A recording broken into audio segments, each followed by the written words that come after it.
Bismillahirrahmanirrahim. Assalamualaikum warahmatullahi wabarakatuh. Alhamdulillahi rabbil alamin, wassalatu wassalamu ala rasulillah, amma ba'd. Alhamdulillah, para pemirsa dan juga rakyat Indonesia dimanapun Anda bisa mendengarkan dan menyimak siaran ini, alhamdulillah kita haturkan puji dan syukur kehadirat Allah Subhanahu wa taala. Hari ini para ulama, para advokat dan tokoh umat Kota Makassar, Sulawesi Selatan berkumpul dalam rangka untuk menyikapi suatu problem yang melanda umat ini, khususnya rakyat Indonesia, yang dikarenakan oleh adanya kebijakan-kebijakan zalim dari rezim yang berkuasa saat ini, sekaitan dengan rencana menaikkan harga tarif dasar listrik, juga gas LPG, dan beberapa kebutuhan pokok rakyat lainnya. Teriring selawat serta salam kepada junjungan kita Nabi Allah Muhammad sallallahu alaihi wasallam, uswatun hasanah rahmatan lil alamin, Nabi dan Rasul yang kita cintai karena Allah Subhanahu wa taala, dan semoga insyaallah kita pun bisa mendapatkan cinta Rasulullah sallallahu alaihi wasallam. Kaum muslimin serta rakyat Indonesia dimanapun Anda berada, bahwa pada hari ini sebagai wujud kepedulian dari para tokoh-tokoh umat, khususnya para ulama, para advokat yang ada di Kota Makassar dan Sulawesi Selatan pada khususnya, pada umumnya, maka kami hadir dan berkumpul di tempat ini dalam rangka untuk menyikapi adanya rencana kenaikan gas LPG, harga gas LPG atau pertalite, solar, kemudian juga tarif dasar listrik, yang mana tentu saja rencana ini atau kebijakan ini yang diambil oleh rezim ada sebuah kebijakan yang sangat zalim yang menyengsarakan rakyat. Padahal kita tahu bahwa rakyat setidaknya 3 tahun terakhir sudah begitu lelah, begitu menderita, diterpa dan didera oleh COVID-19. Belum juga selesai dan usai derita rakyat akibat dari COVID-19 ini, kembali penguasa rezim mendera rakyat ini dengan kebijakan-kebijakan atau rencana-rencana untuk mengeluarkan sebuah kebijakan yang sangat tidak pro dengan rakyat. Oleh karena itu, sebagai tanggung jawab moral para ulama, para advokat dan juga tokoh umat yang ada di Kota Makassar, sangat penting kiranya untuk menyikapi persoalan ini, karena sesungguhnya para ulama, para advokat dan juga para tokoh tentu saja memiliki tanggung jawab moral sebagai pertanggungjawaban di tengah-tengah umat dan juga tentunya kelak di akhirat di sisi Allah Subhanahu wa taala. Oleh karena itu timbul sebuah pertanyaan, sebenarnya apa dasar dan argumentasi dari rezim ini untuk kembali merencanakan kenaikan beberapa kebutuhan pokok rakyat ini, yakni pertalite, solar, dan gas melon, serta tarif dasar listrik.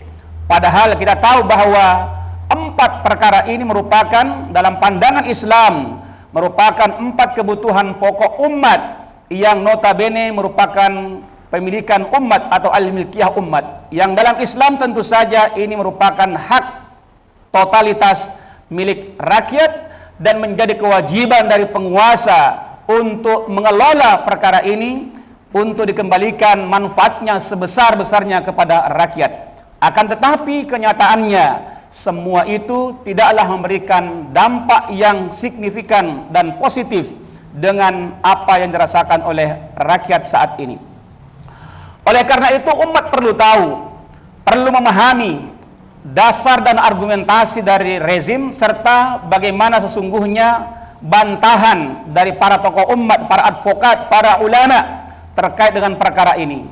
Bersama saya di sini telah hadir beberapa tokoh-tokoh umat, para advokat, para ulama, para tokoh umat di kota Makassar untuk memberikan bantahan edukasi terhadap umat dan juga bantahan argumentasi terhadap dasar dari kebijakan penguasa yang zalim ini atas rencana kenaikan harga Pertalite, solar, gas LPG dan tarif dasar listrik.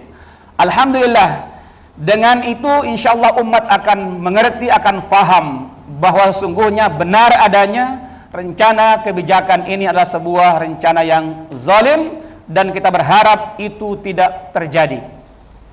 Baik, untuk mengulas rencana atau dasar argumentasi dari penolakan para ulama, para advokat dan tokoh umat yang ada di kota Makassar, kita akan mendengarkan pemaparan dari salah seorang tokoh umat, seorang ulama yang akan menjelaskan perkara ini agar umat bisa memahami duduk persoalannya. Saya persilahkan untuk pertama kepada Al-Mukarram Al-Ustadz Musta'din. Tafadhal Ustaz. Terima kasih. Assalamualaikum warahmatullahi wabarakatuh. Waalaikumsalam warahmatullahi wabarakatuh. Alhamdulillahirabbil alamin. Wassalatu wassalamu ala Rasulillah wa ala alihi wa ashabihi ajmain. Amma ba'du. Pertama-tama mari kita mengucap syukur kehadirat Allah Subhanahu wa taala. Pada sore hari ini para tokoh-tokoh umat, para ulama, para advokat berkumpul untuk menolak rencana kenaikan harga BBM yang sedianya dilakukan oleh penguasa kita hari ini. Salam dan salawat kepada junjungan kita Nabi besar Muhammad sallallahu alaihi wasallam, pada keluarga beliau, sahabat-sahabat beliau dan kepada seluruh umatnya sampai akhir zaman. Tolak rencana kenaikan harga BBM dan kelola sektor energi sesuai dengan syariat Islam. Sebagaimana kita ketahui, kenaikan harga minyak mentah yang mencapai $100 per barel pasca serangan Rusia ke Ukraina telah mendorong pemerintah untuk menaikkan harga Pertamax. Belakangan, setelah berhasil menaikkan Pertamax, pemerintah kembali merencanakan untuk menaikkan harga Pertalite setelah masyarakat beralih ke jenis BBM tersebut pasca kenaikan Pertamax. Pemerintah beralasan tanpa kenaikan tersebut, maka subsidi yang ditanggung pemerintah akan semakin membengkak. Pemerintah juga akan mengalami kerugian besar jika tidak melakukan penyesuaian harga. Meskipun demikian, pada tanggal 19 Mei 2022, pemerintah memastikan tidak akan menaikkan BBM dan tarif listrik. Pemerintah kemudian mengusulkan kepada DPR untuk menaikkan anggaran subsidi BBM dan listrik masing-masing sebesar 74,9 triliun di dalam APBN 2022. Rinciannya, tambahan subsidi energi BBM dan LPG 3 kg sebesar 71,8 triliun menjadi 208,9 triliun. Sementara tambahan subsidi listrik 3,1 triliun menjadi 59,6 triliun. Perubahan kebijakan pemerintah tersebut membuktikan bahwa pemerintah mampu untuk mengatasi kenaikan harga minyak mentah tanpa menaikkan harga.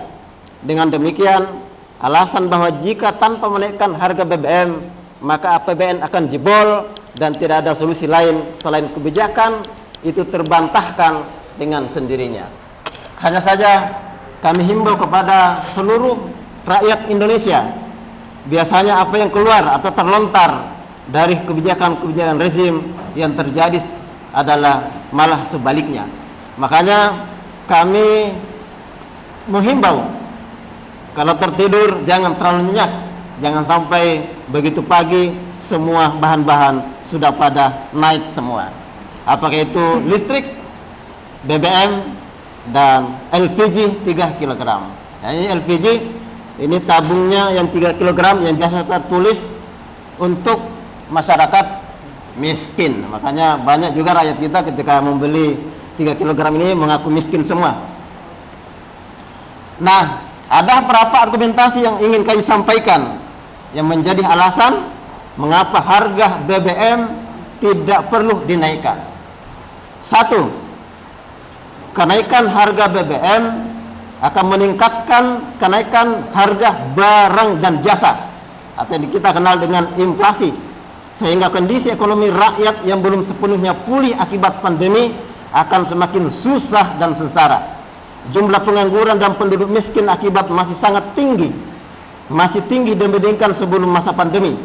Jumlah pengangguran menurut data BPS terakhir saat ini mencapai 8,4 juta, lebih tinggi dari sebelum pandemi yang hanya 6,9 juta Februari 2020.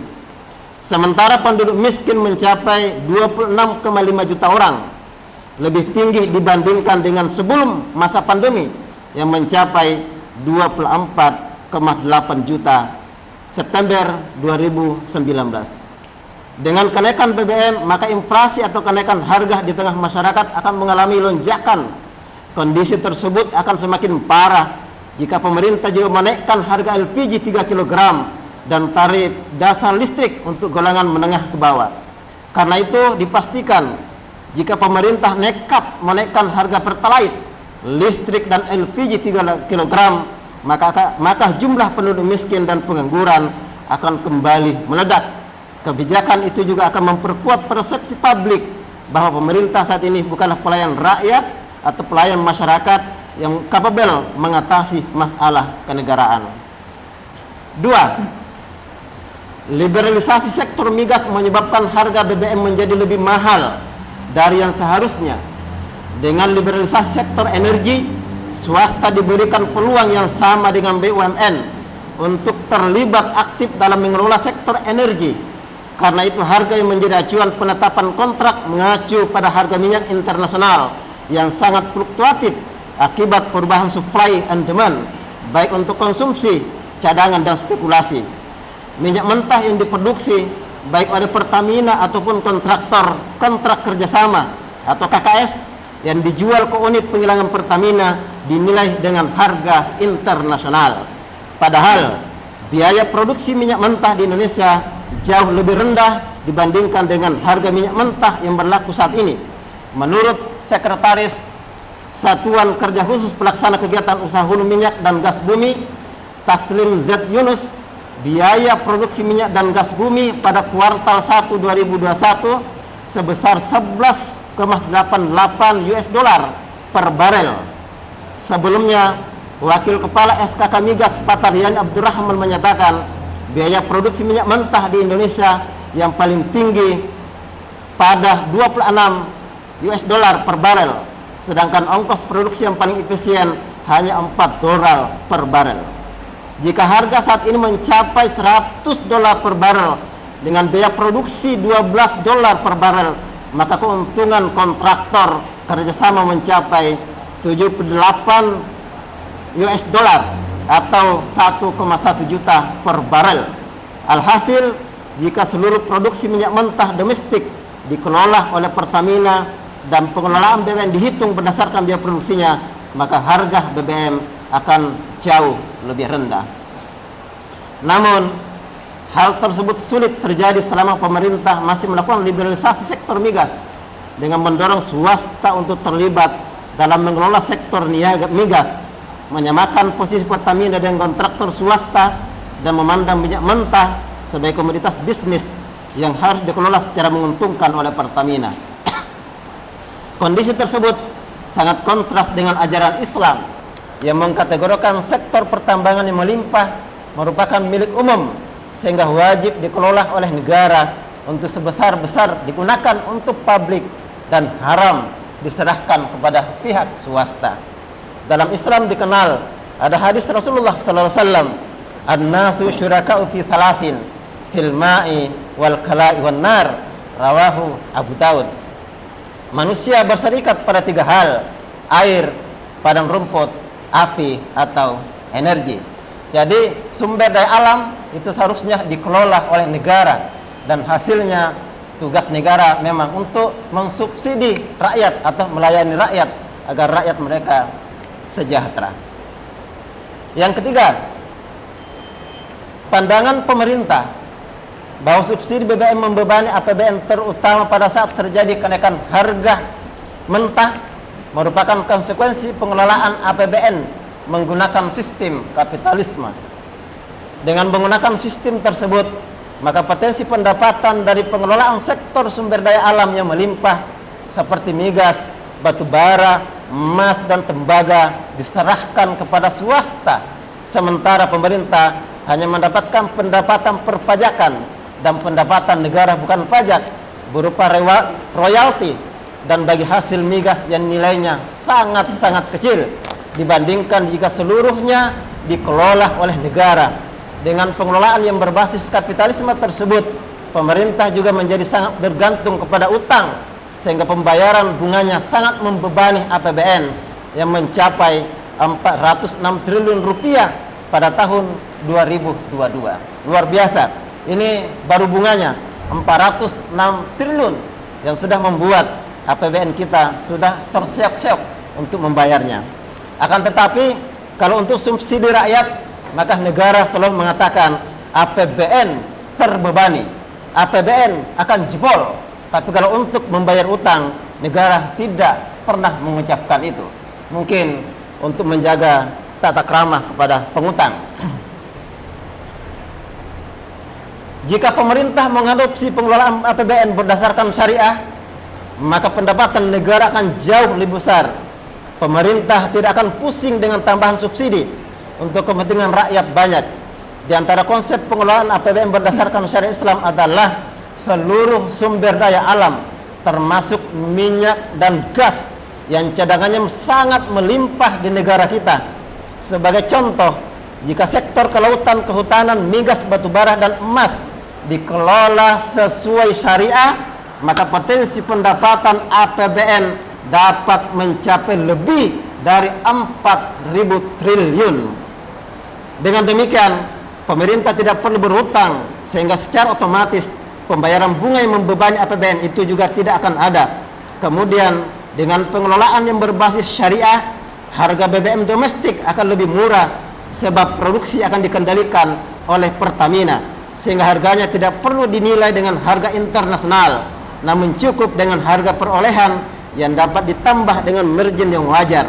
Harga yang dinilai dengan harga internasional hanyalah harga minyak mentah dan BBM yang diimpor dari negara lain.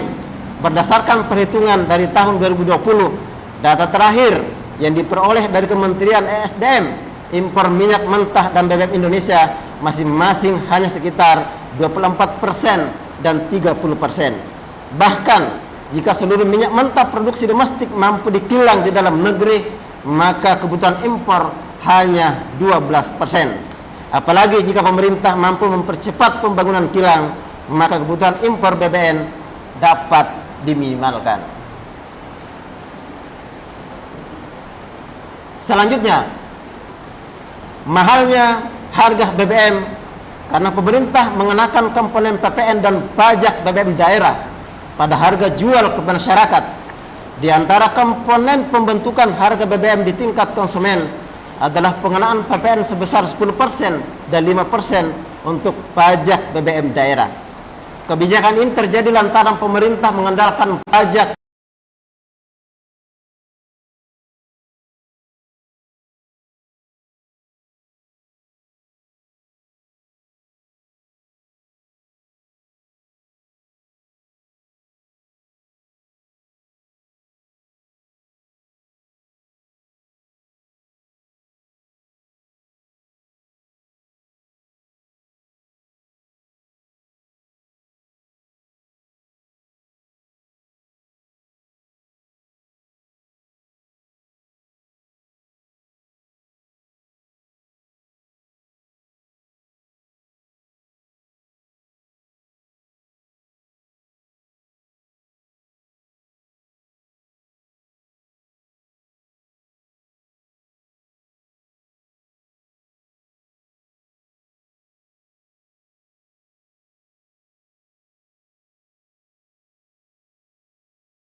dan juga tarif dasar listrik, di mana sebelumnya PPN sudah dinaikkan menjadi 11%, serta juga Pertamax sudah mengalami kenaikan harga.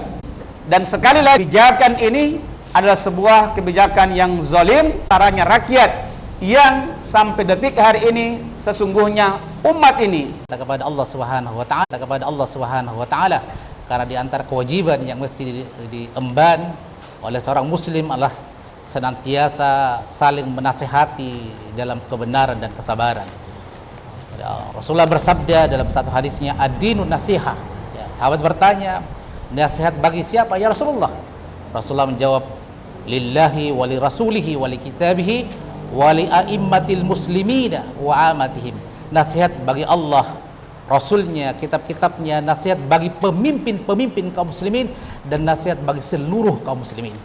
Maka di sore hari ini, sebagai satu tanggung jawab kita sebagai bagian dari kaum muslimin, kita punya kewajiban untuk memberikan nasihat kepada pemimpin-pemimpin kita ketika mereka mengeluarkan kebijakan-kebijakan yang justru kebijakan itu akan semakin menambah beban kehidupan masyarakat, menambah kesengsaraan masyarakat yang sudah sengsara, dihantam, diterpa dengan pandemi COVID yang kurang lebih 3 tahun ini. Dan tentu kita merasakan bahwa ekonomi ini belum pulih benar ya.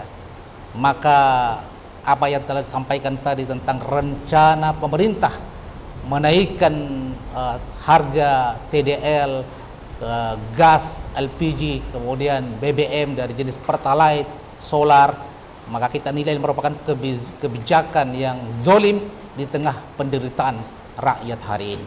Ini menunjukkan kepada kita bahwa apa yang sebetulnya terjadi hari ini, buah ketika negara ini diatur dengan aturan yang tidak datang dari Allah Subhanahu wa taala. Benar apa tidak? Benar. Takbir. Allahu Akbar.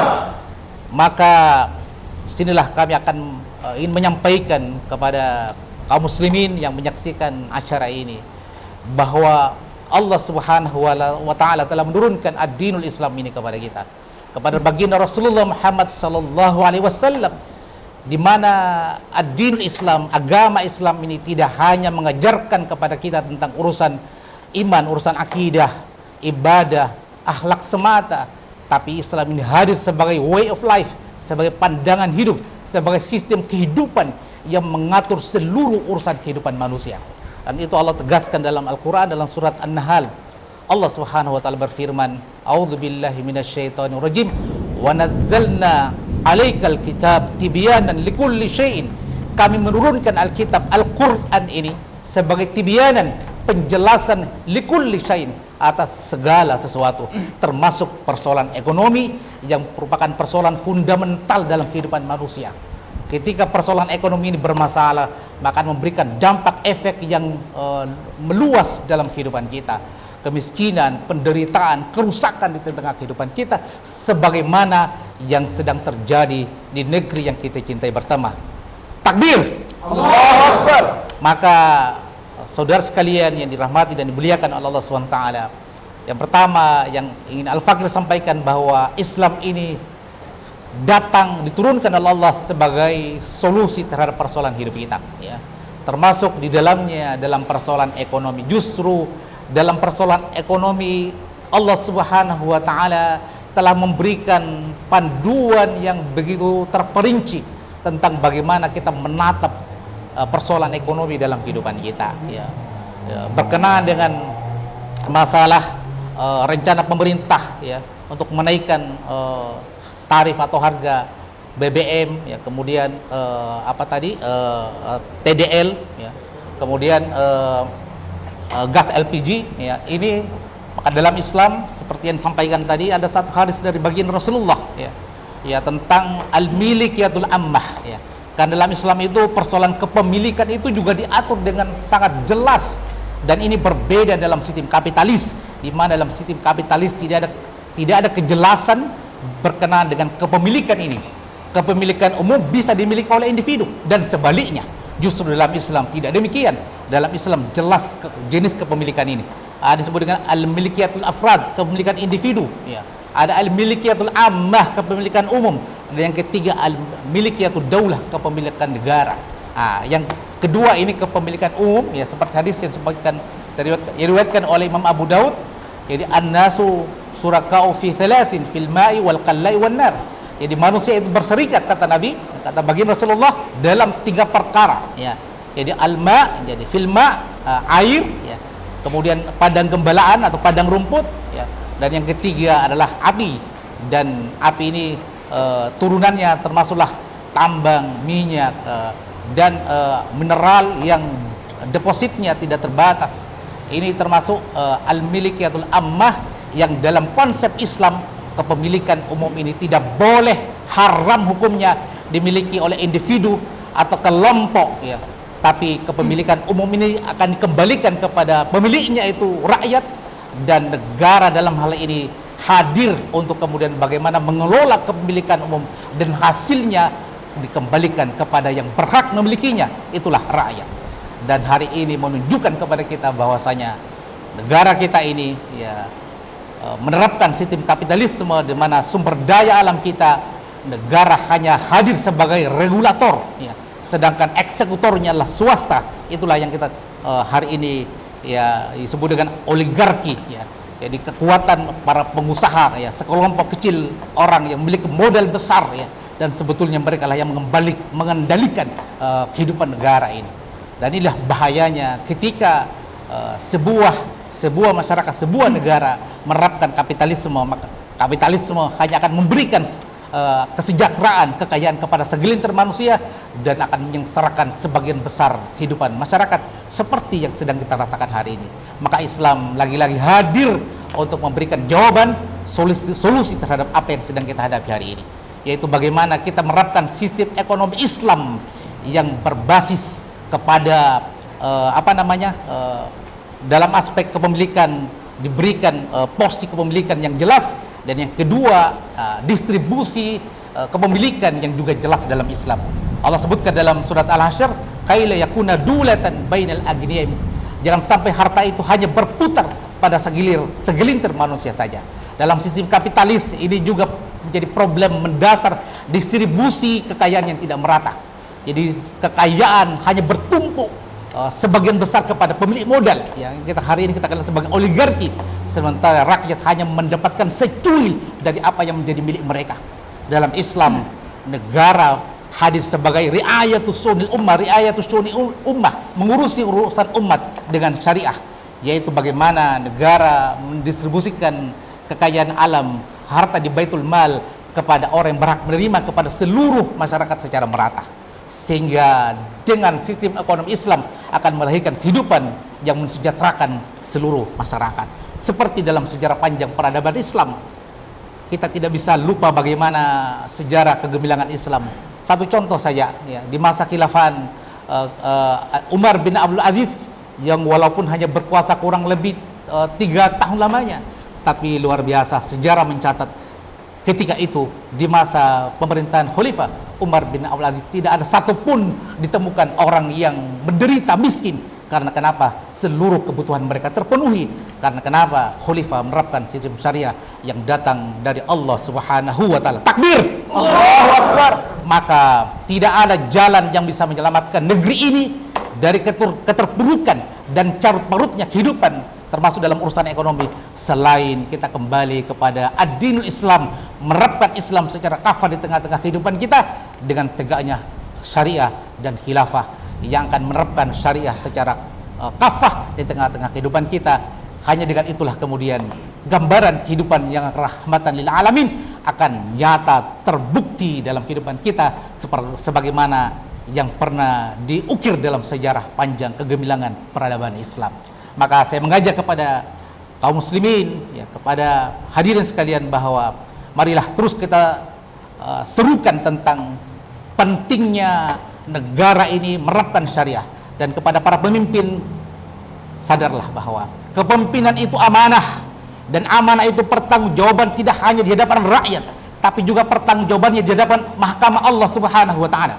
Maka ketika para pemimpin-pemimpin kami hari ini mengeluarkan kebijakan yang zalim, yang menyengsarakan rakyat, maka takutlah akan hisab yang berat di hadapan Allah Subhanahu wa taala. takutlah dengan hisab Allah Subhanahu wa taala. Kehidupan dunia ini sementara. Kita semua pasti akan mati, dan apa yang kita lakukan di dunia ini akan dihitung dan dipertanggungjawabkan di hadapan Allah Subhanahu wa taala. Maka sebagai bukti kecintaan kami terhadap bangsa ini, negeri ini yang hari ini carut marut, begitu banyak problem yang kronis seperti menegakkan benang basah, maka kami menyampaikan bahwa hanya Islam satu-satunya solusi fundamental termasuk dalamnya persoalan ekonomi yang sedang kita hadapi hari ini. Maka wahai para pemimpin kami, ya, kembalilah kepada Islam. Terapkanlah Islam secara kafah di tengah kehidupan kita hari ini. Terapkanlah syariah secara kafah, dan hanya dengan penerapan syariah secara kafah dalam bingkai khilafah, maka berbagai persoalan bangsa hari ini insya Allah akan terurai satu persatu biiznillah dengan izin Allah Subhanahu wa taala. Allah telah berjanji dalam Al-Quran dalam surat Al-A'raf, walau anna ahlal qura amanu wattaqau lafatahna alaihim barakatim minas samai wal ard walakin kadzabu faharnahum bima kanu yaksibun. Kata Allah dalam Al-Quran, jika sekiranya penduduk satu negeri beriman dan bertakwa kepada Allah Subhanahu wa taala, maka niscaya kami akan melimpahkan, menurunkan berkah dari langit dan bumi, akan tapi mereka mendustakan ayat-ayat kami. Maka sadarlah wahai pemimpin-pemimpin kami, kalau Anda punya rencana menaikkan tarif dasar listrik, harga BBM, sadarlah rakyat ini sudah menderita.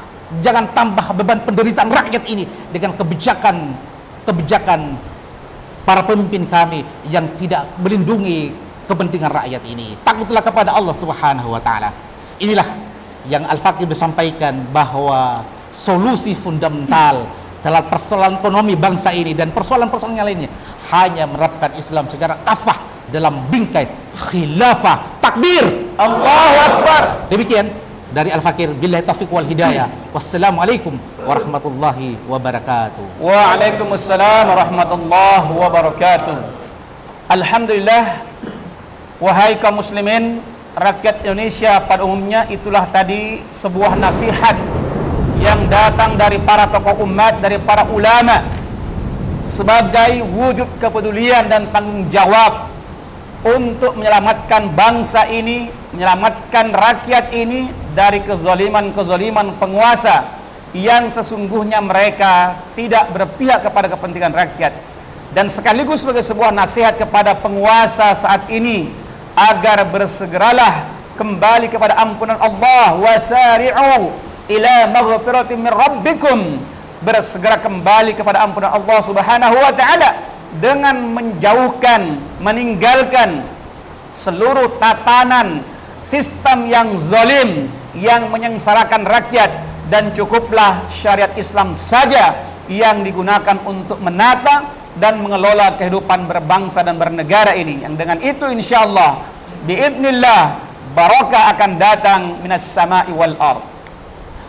Kaum muslimin dan juga rakyat Indonesia dimanapun Anda berada, hari ini para advokat, para ulama dan tokoh umat kota Makassar berkumpul untuk menyampaikan sebuah aspirasi, sikap menolak dan menentang rencana untuk menaikkan harga BBM, Pertalite ataupun solar, dan juga gas LPG dan tarif dasar listrik.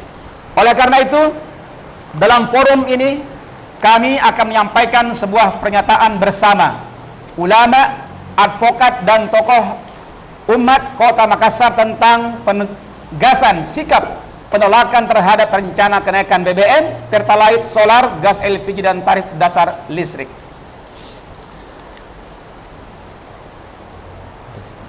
Iya, baik.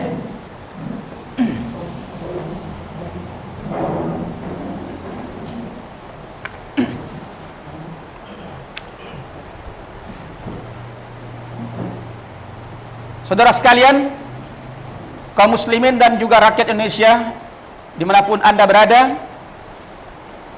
dengan mohon izin kepada Allah Subhanahu wa taala dan rahmat Allah Subhanahu wa taala, maka kami bersama para ulama, advokat dan tokoh kota Makassar akan menyampaikan pernyataan sikap bersama. Bismillahirrahmanirrahim. Pernyataan bersama ulama, advokat dan tokoh kota Makassar tentang penegasan sikap penolakan terhadap rencana kenaikan BBM, Pertalite, solar, gas LPG dan tarif dasar listrik. Sebagaimana dikabarkan, dalam respon kenaikan harga komoditas, pemerintah melalui Menteri Keuangan Sri Mulyani Indrawati telah menyampaikan usulan penyesuaian beban subsidi dan kompensasi sektor energi dan mendapatkan persetujuan dari Badan Anggaran atau Banggar DPR. Asumsi harga minyak mentah Indonesia yang digunakan dalam APBN 2022 sebesar 63 US dollar per barel yang awalnya dijadikan patokan. Saat ini nilai ICP atau Indonesian Crude Price berada di atas 100 US dollar per barel, yaitu 102,5% per barel. Meningkatnya harga minyak dan tidak adanya kebijakan penyesuaian harga menyebabkan beban subsidi dan kompensasi meningkat signifikan. Kenaikan tarif dasar listrik menjadi konsekuensi logis merespon kondisi tersebut. Sementara itu, tidak ada jaminan harga BBM jenis Pertalite, solar dan gas LPG tidak ikut merangkak naik. Terlebih lagi, Menteri Keuangan sudah menyampaikan adanya kerugian yang dialami Pertamina dan PLN. Berkenaan dengan hal itu, kami para ulama, advokat dan tokoh Kota Makassar kembali menyampaikan hal-hal sebagai berikut.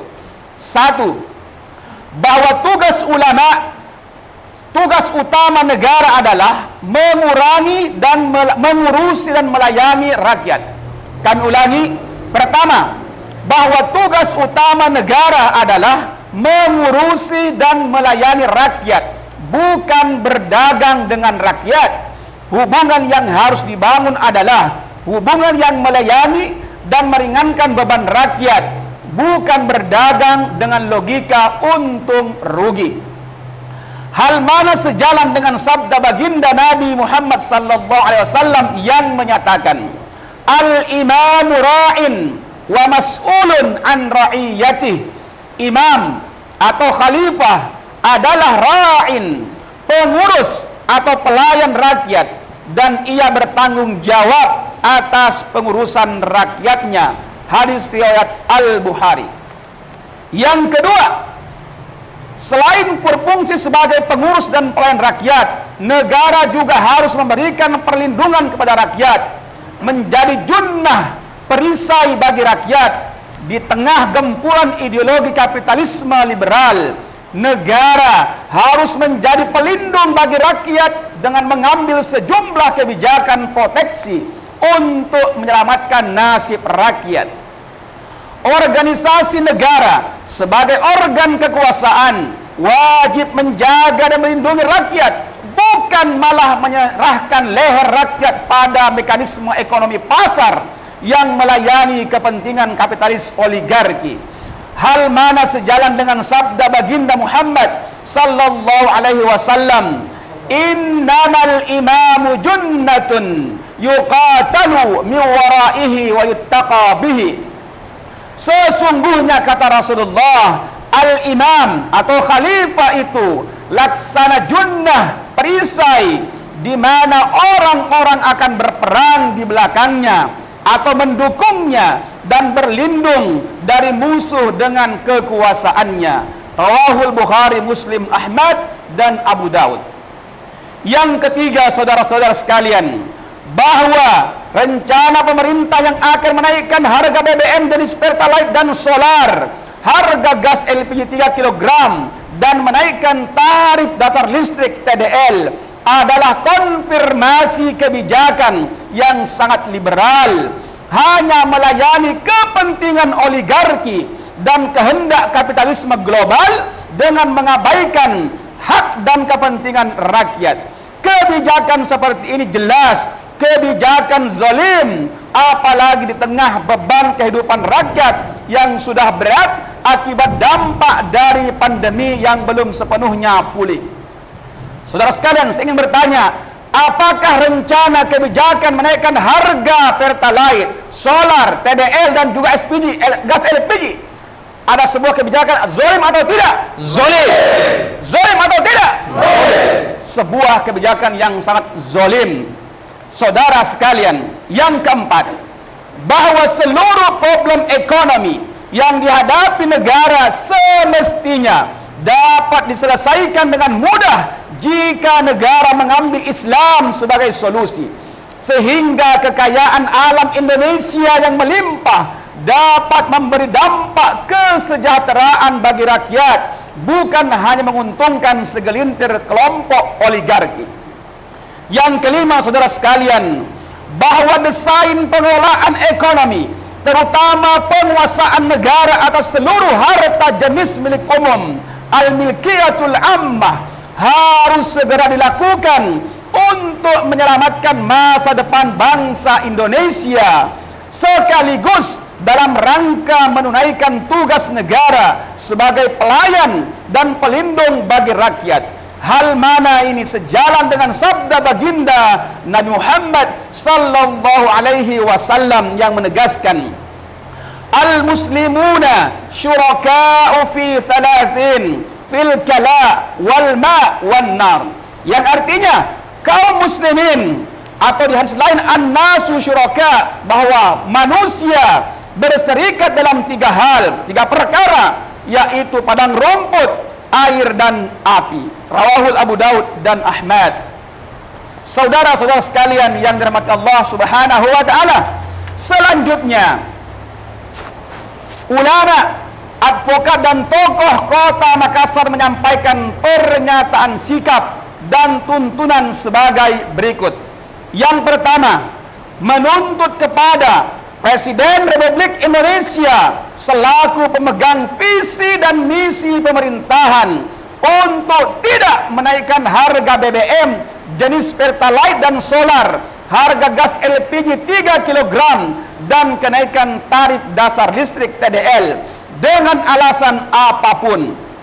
Di akhir periode kedua jabatannya, Presiden Jokowi harus menorehkan legasi melayani dan melindungi rakyat, bukan sebaliknya malah mengeksploitasi dan menindas rakyat. Yang kedua, menuntut kepada Presiden Republik Indonesia selaku pemegang visi dan misi pemerintahan untuk segera mengambil alih seluruh sumber energi yang tersedia di bumi Indonesia, baik berupa minyak, gas, mineral hingga batu bara, karena terkategori barang milik umum. Selanjutnya, memanfaatkan seluruh kekayaan alam tersebut untuk sebesar-besarnya kemakmuran rakyat. Yang ketiga, menyampaikan seruan kepada Presiden Republik Indonesia, DPR RI, dan seluruh rakyat Indonesia untuk mengambil Islam sebagai solusi, menerapkan syariat Islam secara kafah sebagai solusi bagi seluruh problematika yang mendera negeri ini. Dengan menerapkan syariat Islam secara kafah, pemerintah Indonesia akan dapat melayani rakyat dengan baik dan memproteksi negara dari kejahatan ideologi kapitalisme liberal yang melakukan penjajahan ekonomi kepada seluruh umat dan bangsa di dunia. Demikianlah pernyataan bersama disampaikan di Makassar tanggal 26 Mei 2022 ulama, advokat dan tokoh kota Makassar. Assalamualaikum warahmatullahi wabarakatuh. Waalaikumsalam warahmatullahi wabarakatuh. Takbir! Allah takbir! Allah takbir! Allah.